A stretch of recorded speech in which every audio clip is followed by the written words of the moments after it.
पाप मोचनी एकादशी चैत कृष्ण पक्ष युधिष्ठिर ने पूछा, भगवान, मैंने फागुन माह की शुक्ल पक्ष की एकादशी का महत्व सुना। अब आप चैत माह के कृष्ण पक्ष की एकादशी के बारे में बताइए। इस एकादशी का नाम और इसमें कौन से देवता की पूजा की जाती है तथा इसकी क्या विधि है।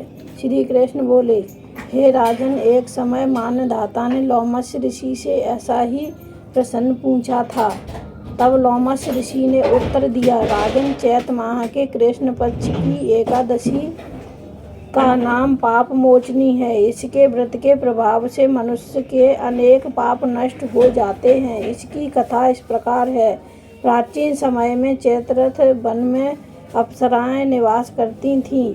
वहाँ हर समय बसंत रहता था। उस वन में एक मेधावी नामक मुनि तपस्या करते थे। वे शिव भक्त थे। एक दिन मंजघोषा नामक एक अप्सरा उनको मोहित करने के लिए सितार बजाकर मधुर मधुर गाना गाने लगी। उस समय शिव के शत्रु अनंग कामदेव भी शिव भक्त मेधावी मुनि को जीतने के लिए तैयार हुए। कामदेव ने उस सुंदर अप्सरा के भ्रू को धनुष बनाया, कदाक्ष को उसकी प्रत्यंचा डोरी बनाई, उसके नेत्रों को उसने संकेत बनाया और कुच्चों को कुरी बनाया।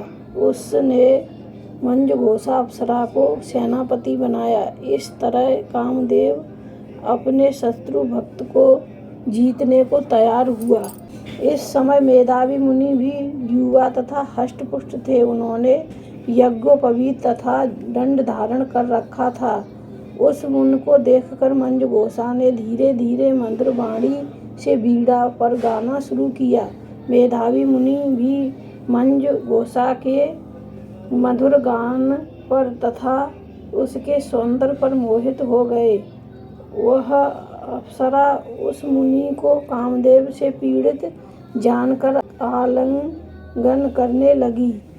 वह मुनि उसके सौंदर्य पर मोहित होकर शिव रहस्य को भूल गए और काम के वशीभूत होकर शिव रहस्य को भूल गए और काम के वशीभूत होने के कारण उन्हें दिन और रात का कुछ भी ध्यान न रहा।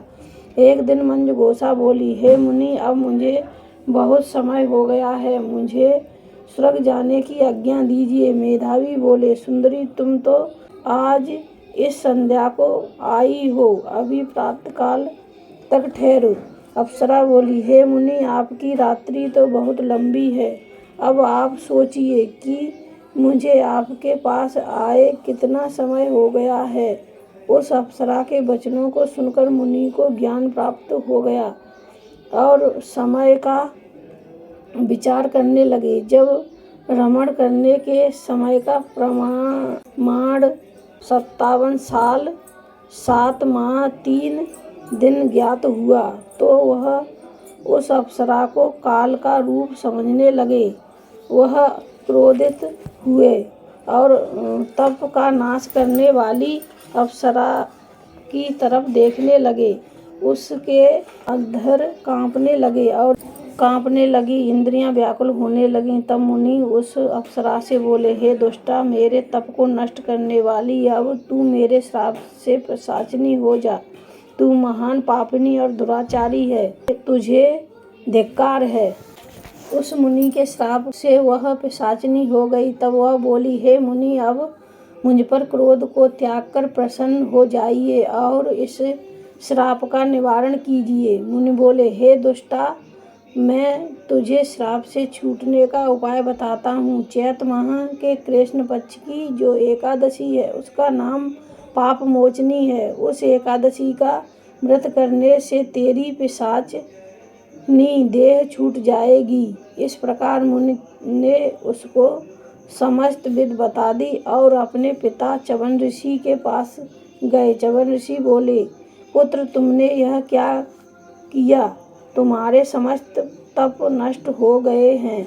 मेधावी बोले, पिताजी, मैंने बहुत बड़ा पाप किया है, आप उससे छूटने का कोई उपाय बताइए। च्यवन ऋषि बोले, पुत्र तुम चैत्र माह के कृष्ण पक्ष की पाप मोचनी नाम की एकादशी का विधि तथा भक्ति पूर्वक व्रत करो। यह सुनकर मेधावी ऋषि ने पाप मोचनी एकादशी का विधि पूर्वक उपवास किया, जिसके प्रभाव से उनके समस्त पाप नष्ट हो गए। मंजुघोषा अप्सरा भी पाप मोचनी का व्रत करने से पिशाचिनी की देह से छूट गई और सुंदर रूप धारण करके स्वर्ग लोक को चली गई।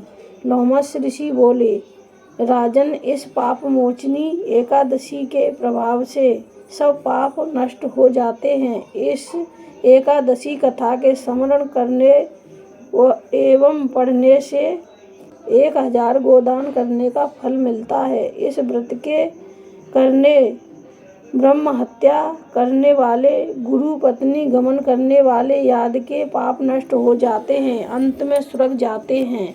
इस कथा से स्पष्ट है, देहजन आकर्षण अधिक समय तक नहीं रहता। देह के लोभ में पड़कर मेधावी ऋषि अपने तप संकल्प को भूल गए। इसे घोर अपराध माना जाता है, किंतु भगवान विष्णु की पाप मोचनी शक्ति इस घोर अपराध के पाप से भी सहज ही मुक्ति दिलाने में सक्षम है। जो प्राणी सद्कर्मों का संकल्प करके बाद में लोभ, लालच और भोग विलास के वशीभूत होकर अपने संकल्प से गिर जाते हैं, वे घोर नरक के अपराधी होते हैं।